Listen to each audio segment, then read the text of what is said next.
Hi, Tim Blankenship here with Divorce661.com. This is Day in the Life of a Paralegal, Divorce Paralegal, Daily Perspektiv, episode 65.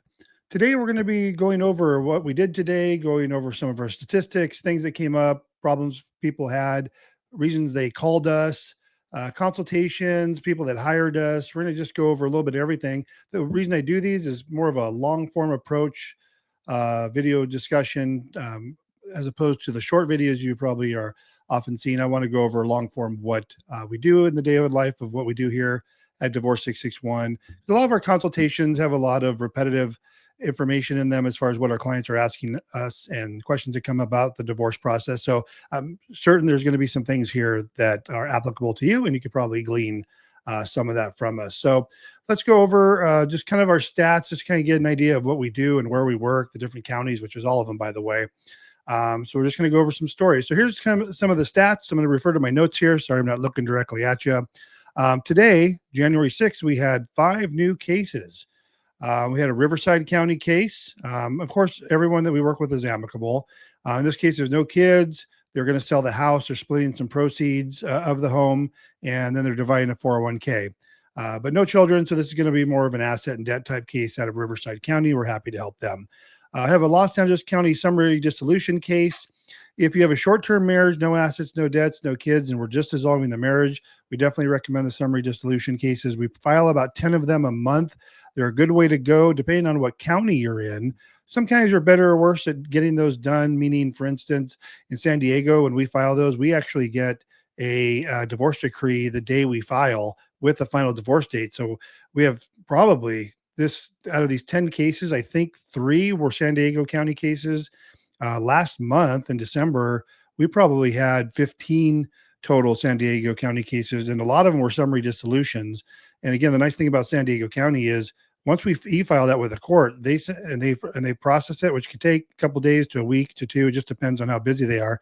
And we are getting into the busy season, so keep that in mind.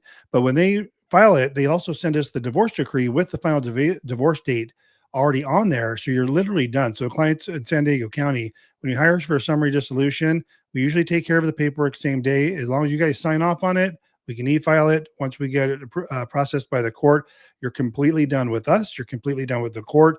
You wait your 6 months, and your divorce decree already says when the divorce date passes, you already have your final paperwork. Once that passes, you're just completely done. This particular summary dissolution was in LA County. The way LA County handles summary dissolutions, and different from San Diego County and most other counties, is we file the summary dissolution, then they will hold the settlement agreement. I'm sorry, we'll file the petition for summary dissolution, and then in LA County they will actually hold the divorce decree for the entire 6 months, and then they will process it. They earmark it, or they'll tag it to on their calendar to process, which then kind of adds another couple of weeks for them to process that, and then they'll mail a copy out to you. But they hold it for the entire 6 months. We had a new case out of San Benito County. They're in full agreement. They had been separated for a year. They had a child, but they didn't want any spousal support or child support. And in particular, the reason I brought this up is a lot of people think they have to have spouse support orders or they have to have child support orders. And you do, meaning you need the order in there, whether there will be spouse support or not, whether there will be child support or not. But if you don't want there to be spouse support and you agree to that, and you don't want there to be child support for one reason or another, um, and you agree to that, that's totally fine. We can terminate jurisdiction on spouse support forever. On the child support, we just ask for reserved jurisdiction, which means no child support now. But you have to leave that door open for the courts because they do maintain jurisdiction over the kids until they turn 18 and graduate from high school. So keep that in mind. But that's the way, the loophole we can get out of not having child support is by saying reserved jurisdiction. That's just the fancy legalese for that. Now, we don't have to justify to the court why you don't want there to be child support. We just use that reserved jurisdiction language. In this particular case, the rationale that they told me anyways was that the spouse that would have paid the child support and the spouse support was going to just take on a lot more of the community debt, credit cards and so forth. And that's how that money would be paid directly to those credit cards and debts versus as spouse support, child support. And that's fine. We don't have to explain that away to the court. Had a 2 San Diego divorce cases we started today. Both short-term marriages. One we did a summary dissolution on, and one we did the standard divorce route, the initial, FL 100, what I call the standard divorce process, which most people go through if it's not a summary dissolution. Both of them technically could have been summary dissolutions. One in particular, they had separated several months ago and they had some agreements. There wasn't really any assets or debts per se that we would normally list in a settlement agreement, but there was some money that exchanged hands. There was some future agreement to some terms to be paid in the future. So while we didn't necessarily have to do the regular process, I thought it'd be good to capture the nature of their agreement as it were several months ago. And so we're going to go the standard route on them, which they probably could have got away with the summary, but I thought it would be good for them in particular, just some things that in the conversation I had with them that we include a settlement agreement and so therefore go the standard process. Total new cases. So we did 5 new cases today, 10 total for the month. And again, it's only January 6th. So we're kind of busy right out the gate here. Normally, I mean, we are pretty busy in January. They call January divorce month, but I think that's a bunch of BS. February is when we get really, really busy. So if the first 6 days here and 10 new divorce cases is any indication of how busy 2025 will be, it'll be interesting to see how busy we get in February. But yeah, 10 for the 10 as of January 6th, or 10 as of January 1st, 5 new were as of today. But don't worry about that. If you're thinking, wow, can they handle my case? Yes. We have folks working with us. We can really just about handle any amount of clients that come in. We're really not barred from that because we're not litigating your case. We're not going to court. It's super amicable. We're collecting the information. We do all the filings. We do all the paperwork. We deal with the court directly for you guys. And we have a system in place after 13 years of doing this. And in fact, we only specialize in divorce. We don't do all the other things that other paralegals and legal document assistants do. And good for them. They've decided to, spread their wings and do all kinds of different areas of law. We have focused on divorce, and I think that's helped make us the go-to folks in all of California for your amicable divorce. Today, we received 18 calls from potential clients today calling to schedule consultations to discuss their amicable divorce. And I want to bring up that this year we started using artificial intelligence for an avatar, if you will, but virtual assistants. It's called Rosie. That's the name of the app. And she answers our calls now. So you'll always get someone answering the phone. And here's the thing. I want to say, we've had live receptionists in the past, and we did this to relieve ourselves of needing a receptionist answering the phone, doing exactly what Rosie does. And pleasant voice. If you ever call, you'll get her. And I say her. I know it's not a real person, but it is a female voice, and she identifies as Rosie. But we have been training her the last couple of weeks of 2024. And at first it was, a couple of tweaks in here. We have to give instructions. If you say this, here's the response. But now of these 18 calls, I do get transcriptions and I monitor them. Sometimes if they go off the rails, if the potential client is answering incorrectly or they don't understand for some reason what to say, but it will redirect now. So the Rosie keeps the conversation going. If there's a lull in the discussion, they'll say, hey, can I still help you? Are you still there? And so forth. It's been, at first, like last week, before we went live with it, it was not so great. In fact, I was working with their developers saying, hey, here's the issue with this and that. But I think we got to a point where you'll be really happy. You can ask questions about the divorce process. You can ask questions about us. And the main purpose is, obviously, if you're calling, I'm assuming you're wanting to schedule a consultation with us. So right off the bat, the first thing they say, are you calling to schedule a consultation for your amicable divorce? You say yes. She says, great. Can I send you, all of our appointments are scheduled online. Would you like me to send you a link to schedule your consultation? You say yes, and you get texted the link to our website where you can book your consultation directly with me. And to that point, I still am taking on all of our consultations myself. I have not farmed that out. I think it's important that the person you see on the video, the person you see on the podcasts, in the short videos across all social media, that's who you connect with. I know that's why you're calling. This is a very personalized business. So I like to be that first point of contact when you call. And hopefully I'll be able to maintain that, for the next 10 or 15 years as we do this. As I am getting older, at some point I will have to opt out of some of this. So anyways, I want to go over some of the consultations we had today. And I just want to make sure I have some notes here. I just want to make sure I don't give up too much information about folks. But this was the San Diego County divorce case. This was someone who happened to be in the military, and there was some discussion about, do I qualify to file in California? And when you're in the military, it's where you live is where you would file. If you're stationed somewhere, that would also count, as long as you meet the criteria, 6 months in the state, 3 months in the county, and we're good to go. Plus, remember, it's not just yourself. If your spouse is in, only one of you have to qualify for that, not both of you. So if your spouse is there, we can file.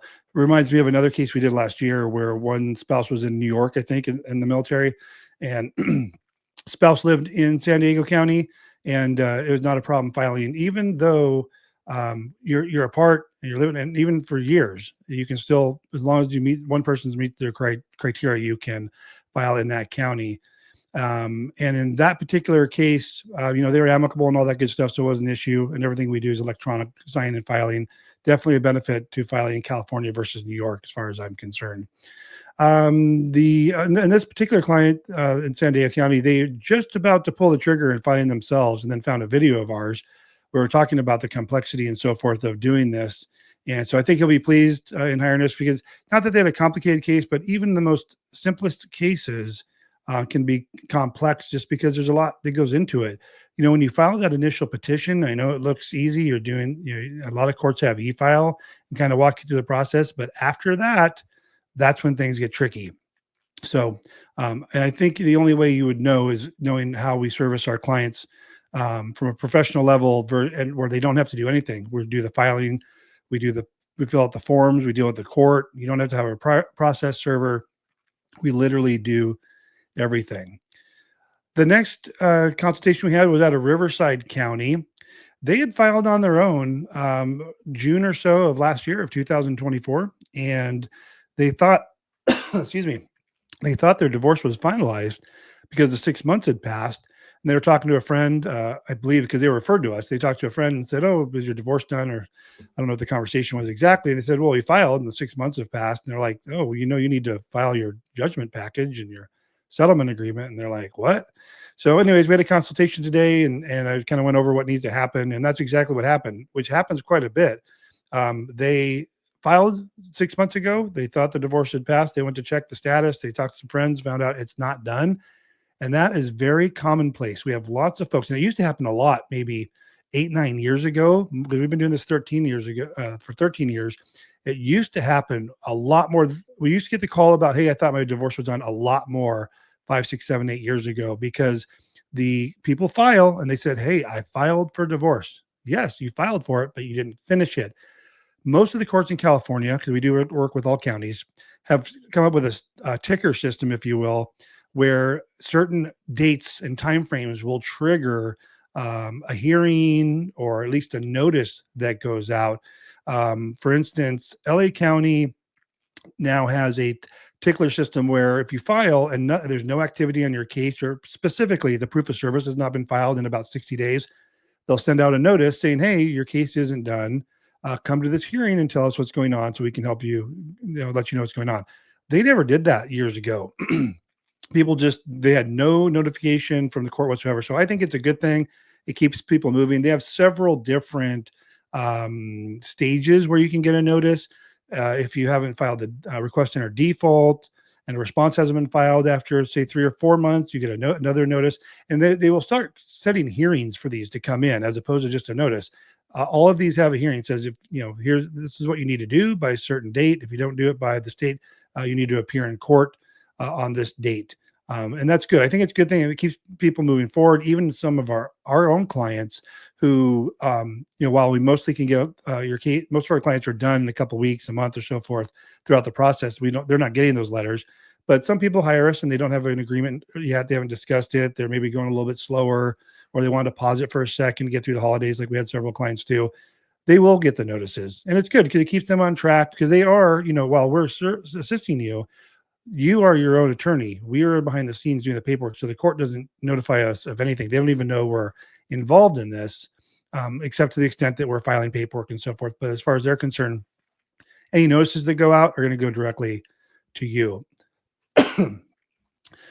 Okay, so we got talked about Riverside and doing their own case. Okay, Los Angeles County consultation today. So this was I don't want to say it's a complex case. It's just I want to say cluster F of a case, but it's just a mess. So this is in regards to folks who are not going through an amicable divorce. When I ask you questions like if you go to schedule a consultation, it'll say, "Are you amicable?" And if you say no, it doesn't allow you to schedule a consultation, because we only work with amicable folks. But if you say yes, then you can continue on with scheduling the consultation. And some of not a lot, but some of the people we end up talking to, they're not amicable.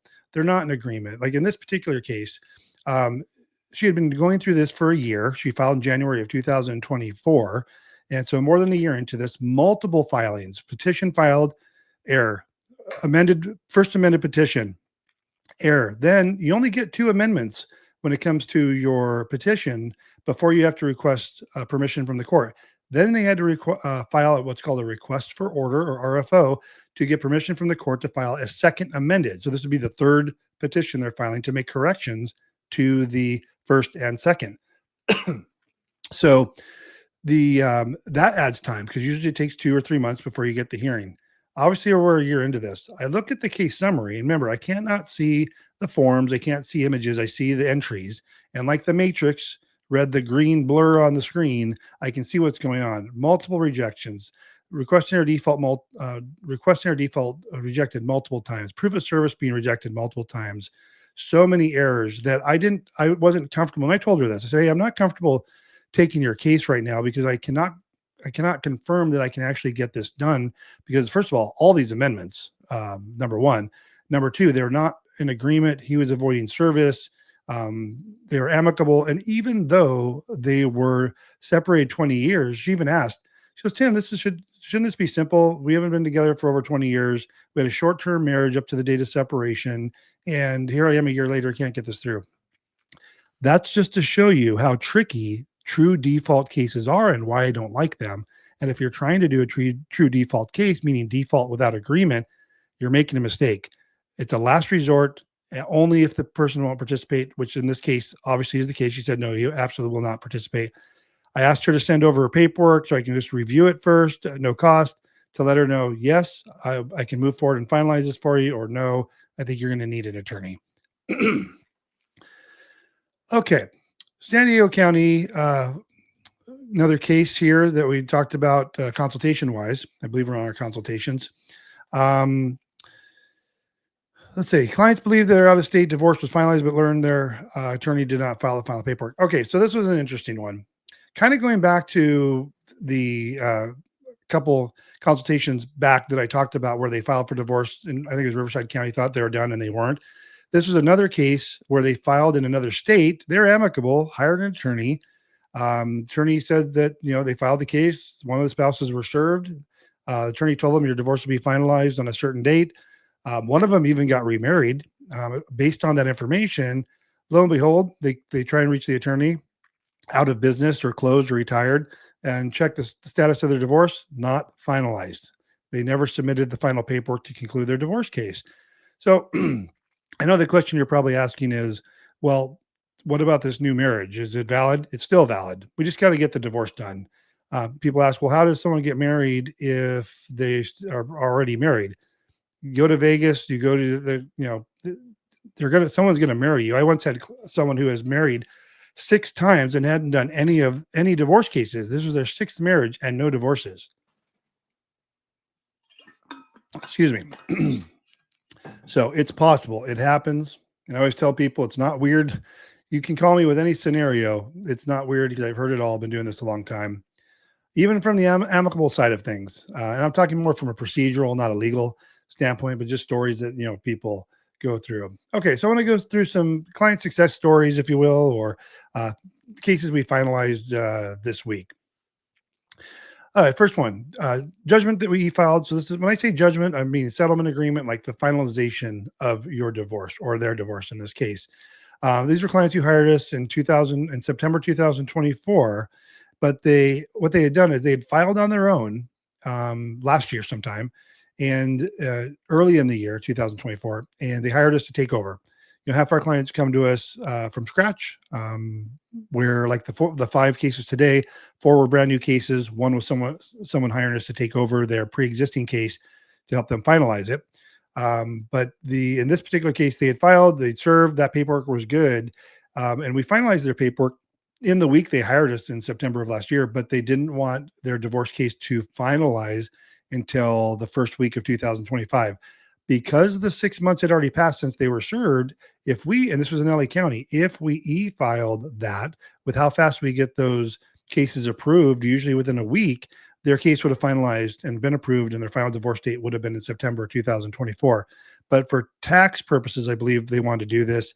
They said, "Hey, how can we push this into 2025?" I said, "Well, because the 6 months already passed, if we file it now, it'll finalize now. So we have to wait until the first week of January. We'll file it and it'll be approved, in probably a couple of days, because it's LA County." And they want to do that, I believe, for tax purposes.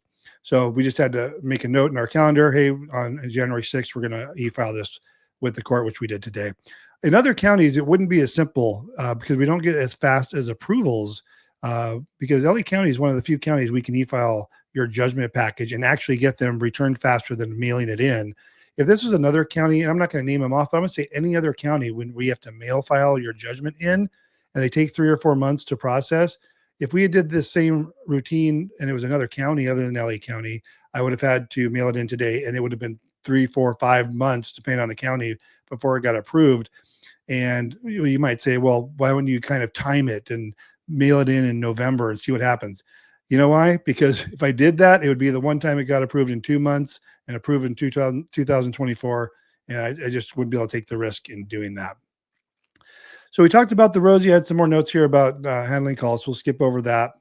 Hope you guys are liking using technology. I certainly do. We use it in a lot of different aspects. I probably would have to hire 3 more people to accomplish what I do in a day if we didn't have artificial intelligence in our marketing and in having our virtual assistant with the phone calls, video editing, and all that good stuff. Anyways, I hope you like what we talked about today. Just double checking that we've covered everything in here. Looks like it. I'm going to go back to doing this on a daily basis, going over everything we talked about, what my staff has dealt with, consultations, clients, issues, new cases, where they come from, and hopefully you guys learned something from this. Thanks for watching. We'll talk to you soon.